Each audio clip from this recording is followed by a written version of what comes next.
Good evening from CNN Headline News. Attorney General Janet Reno is putting cyber vandals on notice. She says the FBI will do everything it can to catch them and bring them to justice. So, how much are these cyber vandals costing us? Well, according to Lloyd's of London, last year, hacking cost companies $20 billion in lost revenues and repair costs.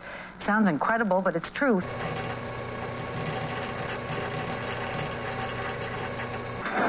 You've been hearing about whiter whites and brighter colors for years. So which detergents really deliver? Find out.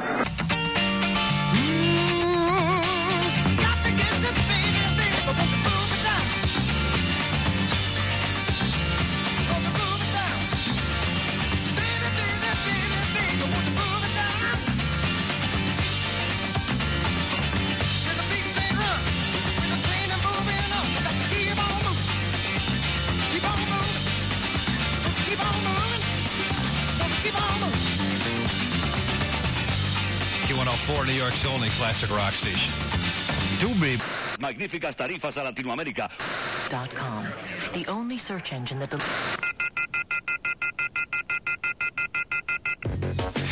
Well, somebody who certainly knows something about the difference between criminals and hackers is someone we've been talking about for many, many years here on this program.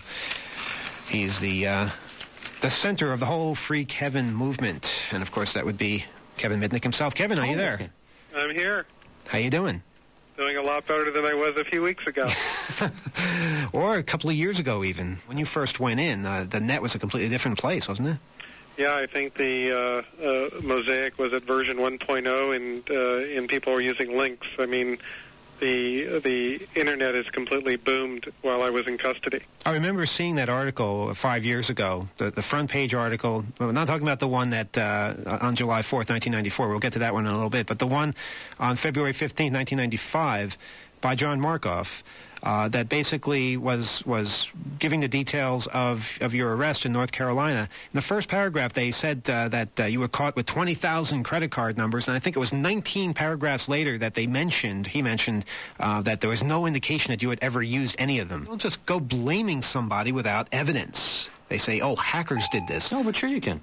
Well, they did, obviously. It just happened. But how do you know hackers did it? How do you know? I mean, somebody going out there and turning on an OC-12 or whatever and aiming it at somebody and overwhelming them with all kinds of nonsensical packets and bringing them down to their knees and taking them off the net entirely, that turns them into a hacker just because they do that? I mean, anybody with the access could have done this, and not everybody with access is a hacker. And this is Emmanuel Goldstein. We'll be back again next week with another exciting edition of Off the Hook. For Isaac, have yourselves a good night.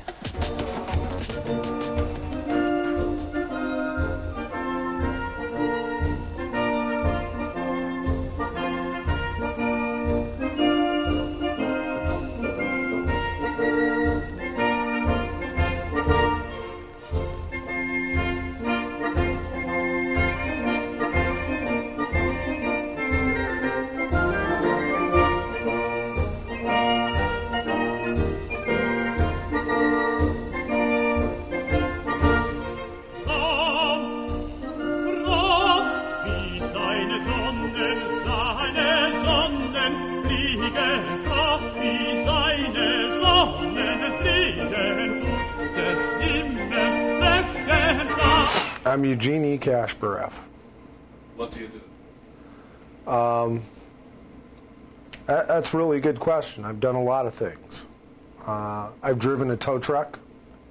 Got very good at driving tow trucks at one point in my life. I'm probably better known for the work that I do with computers. I built my first computer when I was 10 years old. I played a lot with computers when I was a teenager. In my early 20s, I did some work in medical billing systems. I did some work for the United States government. Then I went back to driving tow trucks. It is widely held that mankind has got basic rights. For the most part, those basic rights that are represented in the Bill of Rights, added to the U.S. Constitution and copied by constitutions around the world. Of those rights, two of the ones that I feel are the most important are the freedom of speech and the freedom to privacy. Both of these rights are the freedoms of communication. And I believe strongly in those rights. The internet has been a societal revolution. And the reason the internet's been a societal revolution is that it has changed the way, fundamentally, that we as a worldwide society communicate. Many people feel that the internet is a free international communication medium, when in fact it's not. The internet as we know it today is controlled by the United States government.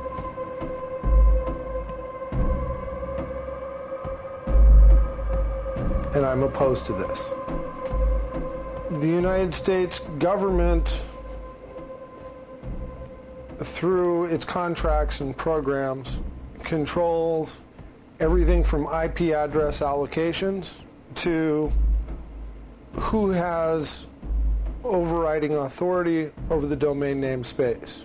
In addition, they govern how the Tier 1 internet providers can do business. Ultimately, this ends up translating to total control of the internet.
What if the cutoff is that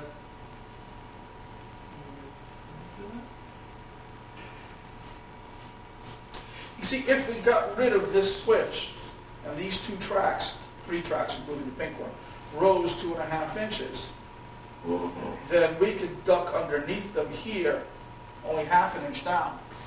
So the Gifford City approach rises to here and then falls again. Not to let this guy get through, but to let the Alvar cutoff get through under this edge. Right. That's correct, yeah. A lot of electrical engineering hackers joined the club to work on this, or its predecessor. This is an electromechanical system. Suffice it to say that this control system was an attraction to the sort of people who liked logic problems and switching circuits. And the same kind of people were attracted to computers when they first became available. So a great deal of computer hacking, that is to say independent research as it were by students, originated out of the MIT club, where the students were already here working on the system and also on our own telephone system.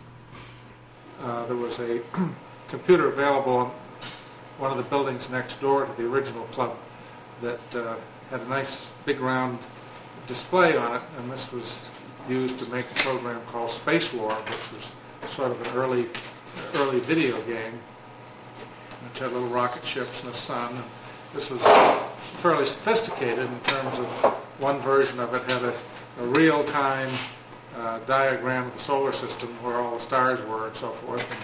And the sun had gravity, and if you fired a projectile from your rocket, it curved inward toward the sun due to the gravity and so forth. So it had all that, these basically high-tech features, and it was considered an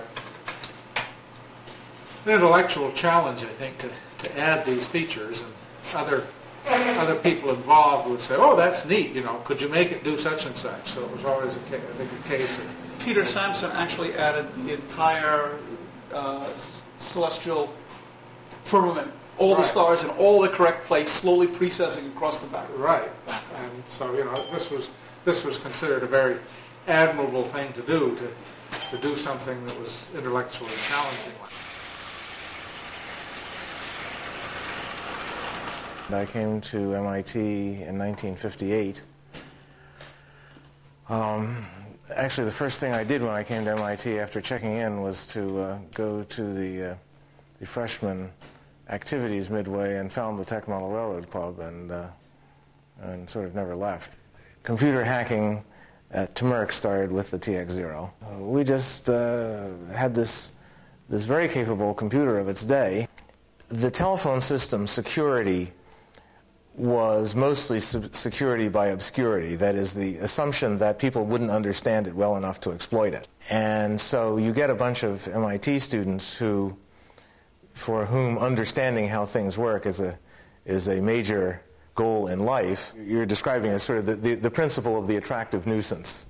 You have some complex system out there, be it the phone system, be it in later days computer networks, and certainly there's a grand temptation to demonstrate your understanding and mastery over the system by getting to do things that it wasn't intended to do.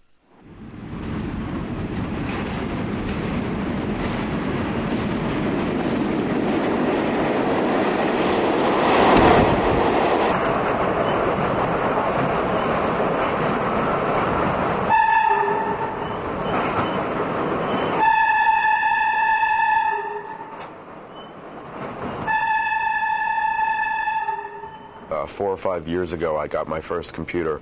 It was a used 486 SX33. Didn't even come with a CD-ROM drive. I had a little 13-inch monitor.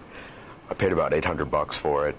I loved it. I really did. And the first thing I did when I got it home, I took the thing apart and I put in a CD-ROM drive. I was like 11, 12 years old.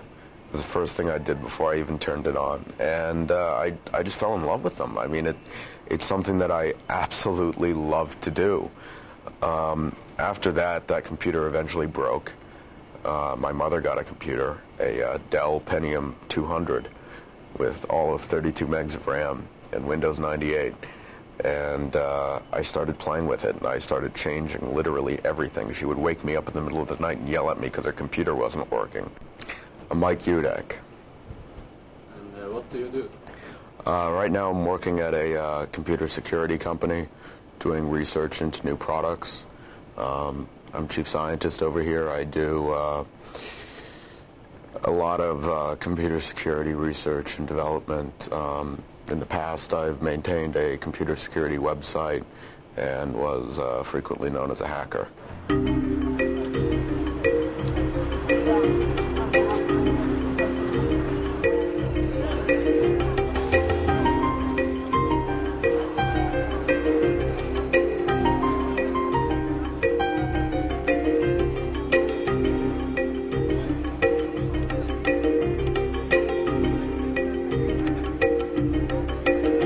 Definite community, but I think that the community is more made up of people who wish to be hackers than it is of actual hackers, the public community at least.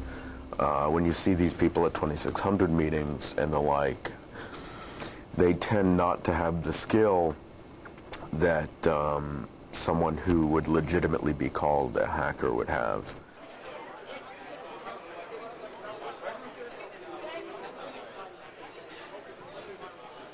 Talk to a lot of people in the area, a lot of people I can't really talk about who have done things that they shouldn't have done, whether they be gray hat, black hat, or white hat. Some of whom have been arrested, some of whom have not. It's a difficult area to be in, especially because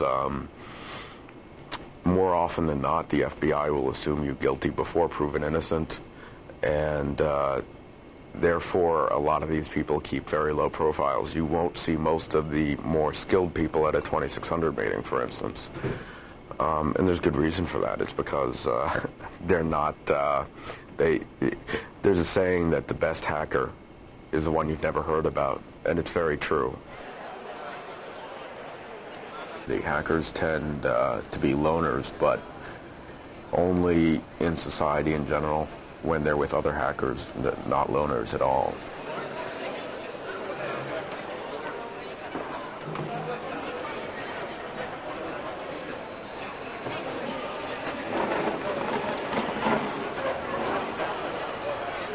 Well, that's what it is, the pencil. You wedge a piece in there so that it doesn't reset. You're holding down the button, you're holding down the pin, so that it won't do the hardware reset. When you buy that, the thingy, the mod chip, that like, the one that you just talking about, they come with a little spring from this hole. I think the case against Emmanuel and against the others who have released the DVD crack is ridiculous. You don't sue people when they post a vulnerability to bug track. You thank them. When a vulnerability is discovered, public disclosure is the way that everyone has always traditionally gone in the computer industry. Might otherwise cause trouble off the government's back on a ridiculous intellectual trail. I don't know. Let's see what we got here.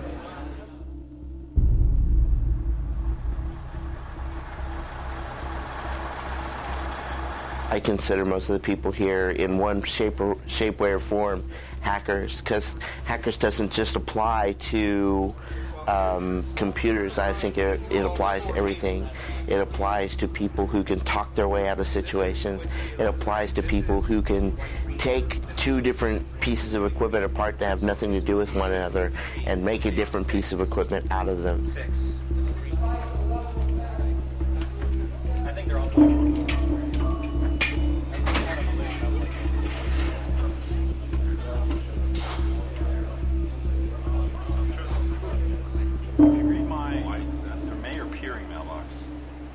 I got my first computer, an IBM PC, when I was 7 years old, and the first thing I did was take it apart, and it made my grandparents' heart jump out of their rib cage because they just paid $7,500 for this thing. So they were miffed, and I said, "Hey, look, I can put it back together, I promise," and I did. And from that time until the time I was able to buy my own PC, they never denied me a new PC, because they knew that, you know, that was going to be it for me.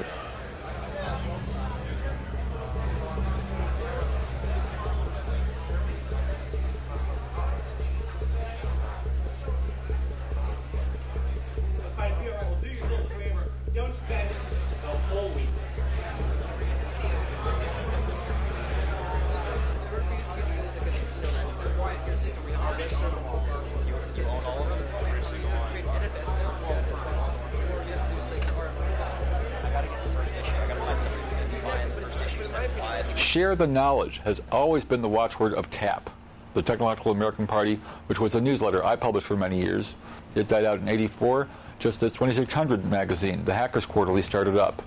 And so the torch has been handed off and carried, as it were, by 2600 magazine.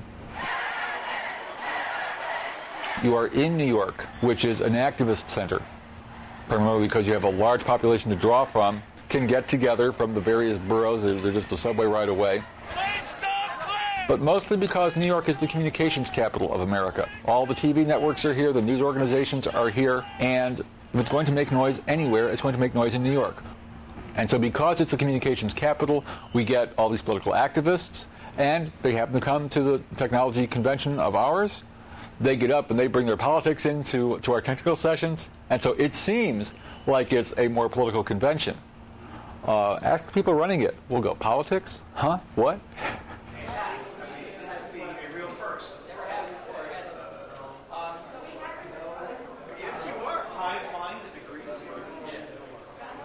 Lately, we've had to get into political issues because the politics are invading the technology.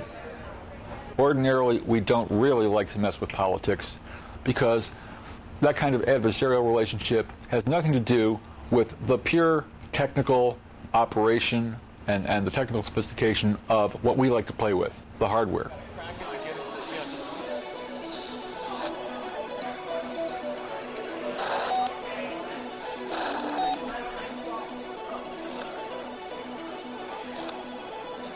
All hacking is hacking away at a computer keyboard until it does what you want it to do. That's all. Our proper title has been usurped by the press and handed off to these 14-year-old twerps that crack into system security, and we call those people crackers because they crack system security. Some of the things that they're planning to do on the hacktivism front are great, such as providing internet access for the Chinese. It's almost like they're closed off on a local network rather than the huge global network. They don't know what's out there. They have no idea. They haven't seen the tip of the iceberg yet. And what the hacktivists are planning to do is punch some holes in their defense system, if you will, where they're keeping the Chinese inside and letting them out so they can see what's out there on that whole internet, the whole global internet. I think that's a good thing. I think it's time that the Chinese got their eyes open beyond what's given to them by the government so they can see what's really going on out here and let the citizens of that country decide for themselves whether or not they should be granted that access, and a revolution will occur.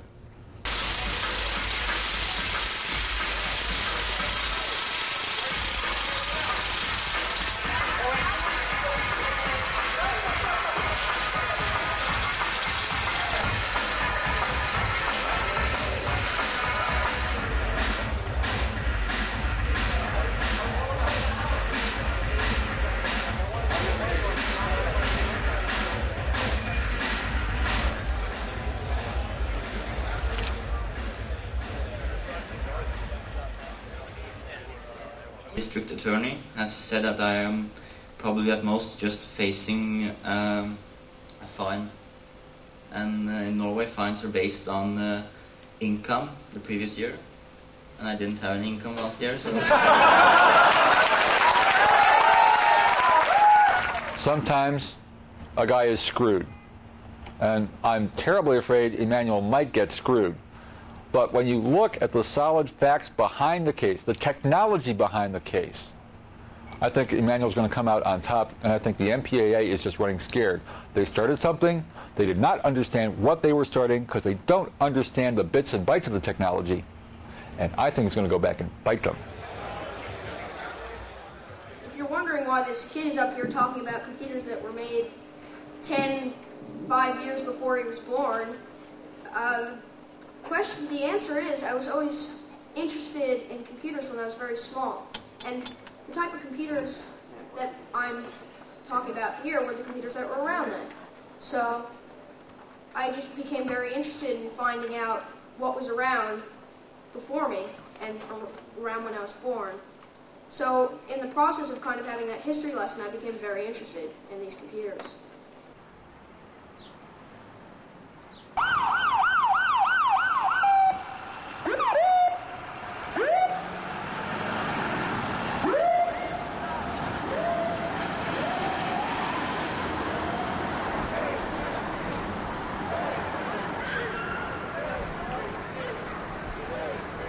we've gotten involved in this case because we really see it as a fundamental threat to our most basic civil liberties in this country.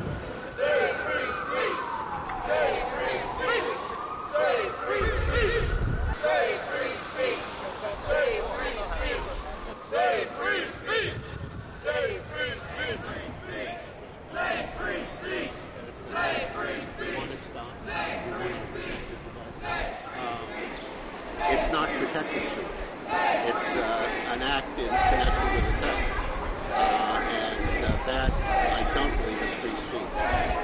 But this is. And they're absolutely entitled to their opinions. And I wish some of them had better voices, but they're doing a good job. There's nothing right about the TMCA. It's a menace to which it's a serious breach. It denies us the right to free speech.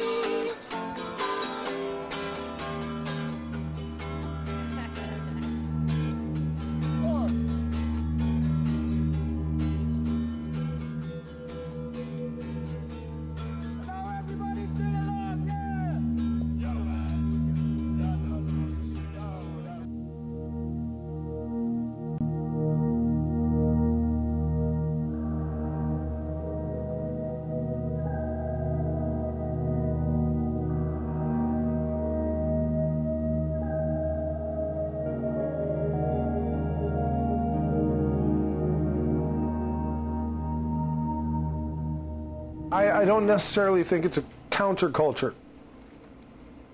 I think it's a part of culture.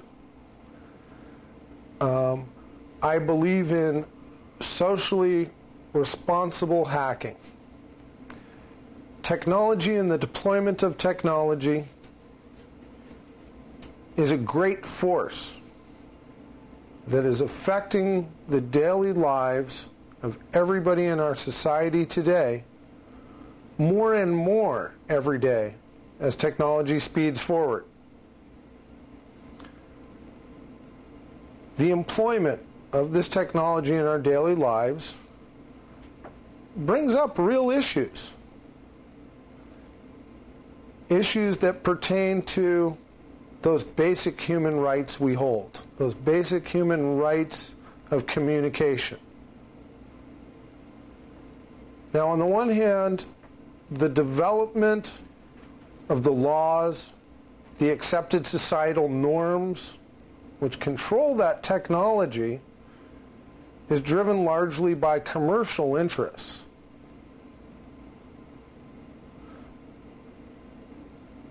The hackers largely are the people's voice that can be raised up to have an effect on the development of those rules, those laws which govern the deployment of the technology for the people, not for the commercial interests.